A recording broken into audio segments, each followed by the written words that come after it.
এফালে ধনবল আৰু বাহুবল, আনফালে সততা, স্বাভিমান আৰু জাতীয়তাবাদ। কাৰ পক্ষত এবাৰ পলাশবাৰী সমষ্টি ভোটাৰ? সৰ্বশক্তি প্ৰয়োগ কৰিছে বিজেপিৰ প্ৰাৰ্থী হিমাংশু শেখৰ বৈশ্যই। হিমাংশু শেখৰ বৈশ্য কোন সেয়া হয়তো নতুনকৈ চিনাকি দিয়াৰ কোনো প্ৰয়োজন নাই। কংগ্ৰেছত থাকোঁতে বিজেপিৰ পতাকা জ্বলাই দিয়া মানুহটো আছিল হিমাংশু শেখৰ বৈশ্য। বিজেপিৰ পতাকা জ্বলোৱাৰ পৰা বিধায়কক অপমানলৈ, হেমাংগ ঠাকুৰীয়াক বঞ্চিত কৰি পলাশবাৰীৰ সমষ্টিত টিকট ল'লে হিমাংশু শেখৰ বৈশ্যই। এইজন হিমাংশু শেখৰ বৈশ্য বিগত সময়ত কেৱল বিতৰ্কৰ শিৰোনামতেই আছিল। কেইবাটাও অপৰাধজনিত ঘটনাৰেও নাম সাঙুৰ খাইছিল হিমাংশু শেখৰ বৈশ্যৰ। 2022 চনৰ অক্টোবৰ মাহত গুৱাহাটীত অপহৃত এজন কয়লা ব্যৱসায়ী অপহৰণ কৰাৰ অভিযোগতো নাম সাঙুৰ খাইছিল হিমাংশু শেখৰ বৈশ্যৰ। আৰু এইজন হিমাংশু শেখৰ বৈশ্যই এতিয়া শাসন কৰিব পলাশবাৰী সমষ্টিক। পলাশবাৰী ভোটাৰক আকৃষ্ট কৰিবলৈ ধনবল বাহুবল সকলো প্ৰয়োগ কৰাৰ চৰ্চা অব্যাহত।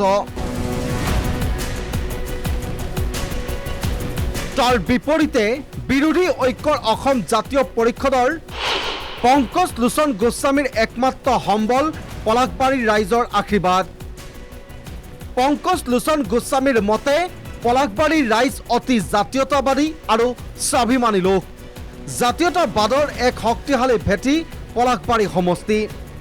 পলাশবাৰী সমষ্টিৰ উন্নয়নৰ নামত একাংশই নিজৰ সম্পত্তি বৃদ্ধি কিদৰে কৰিলে সেয়া সকলোৱে দেখিছে, যাৰ বাবে 26ত ইয়াৰ প্ৰত্যুত্তৰ দিবলৈ সাজু পলাশবাৰী সমষ্টিৰ ৰাইজ।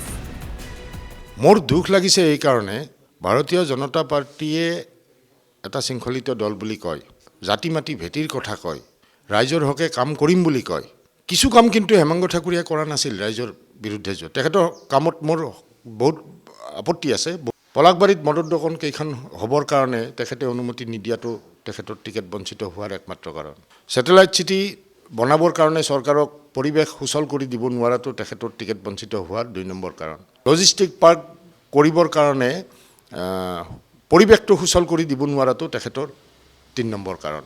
বাকী কথা আপুনি বাদ দিয়ক, এই দলটোত কোনো নীতি আদৰ্শ শৃংখলা একো নাই।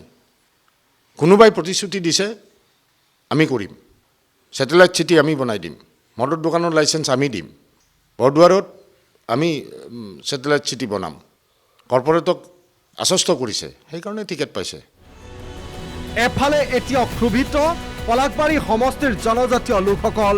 অকিয়াম নদীবান্ধ আৰু টাউনশ্বিপ নিৰ্মাণ প্ৰকল্পৰ বিৰোধিতা কৰা এইসকল লোকে এইবাৰ বিজেপিক প্ৰত্যুত্তৰ দিবলৈ সাজু। 55 মেগাৱাট সম্পন্ন যি নদীবান্ধ প্ৰকল্প আপোনাৰ উকিয়ামত কৰিব, সেইটো বন্ধ হ'ব লাগে বুলি দাবী কৰিছোঁ। আপোনালোকক আকৌ জনাওঁ যে আমি এই সম্পৰ্কত এক গণস্বাক্ষৰ লৈ বৰদুৱাৰ বাগানৰ যি টাউনশ্বিপ প্ৰকল্প আৰু আপোনাৰ নদীবান্ধ যি প্ৰকল্প, সেই সম্পৰ্কত এক গণস্বাক্ষৰ দি আমি ইতিমধ্যে মুখ্যমন্ত্ৰীক কৈছিলোঁ। তেখেতে কথা দিছিল যে আমি ইয়াক বাতিল কৰিম, কিন্তু নকৰিলে। আপোনাৰ যোৱা 9 জুন তাৰিখৰ এদিনীয়া যি অসম অধিৱেশন আছিল, তাত বৰং তেখেতে ক'লে যে পলাশবাৰীতেই হ'ব কিন্তু বৰদুৱাৰত নহ'ব। কিন্তু তাৰ বিপৰীতে তেখেতে কৈছে যে মাষ্টাৰ প্লেন হ'ব, তাত জোনাল প্লেন হ'ব, আৰবান প্লেন হ'ব। তাৰ যি ৰাস্তা ঘাট আপোনাৰ আজি যি আছিল 2 লেনযুক্ত, তাক 4 লেন 6 লেনযুক্তলৈকে উন্নীত কৰি হ'ব। অৰ্থাৎ এই যে আৰবান কৰিব, এই যে আপোনাৰ জোনাল প্লেন কৰিব, মাষ্টাৰ প্লেন কৰিব, আপোনাৰ বেল এণ্ড ব্লক ভংগ কৰিও তেখেতে যিটো কৰাৰ ব্যৱস্থা কৰিব খুজিছে, সেইটো আমি সম্পূৰ্ণৰূপে আপোনাৰ তাক ধিক্কাৰ দিছোঁ।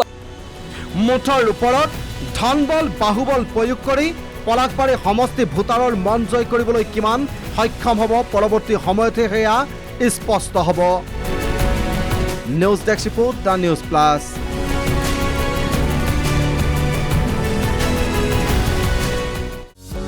যিকোনো খবৰৰ বাবে যোগাযোগ কৰক আমাৰ এই নম্বৰত 9181 307 2221।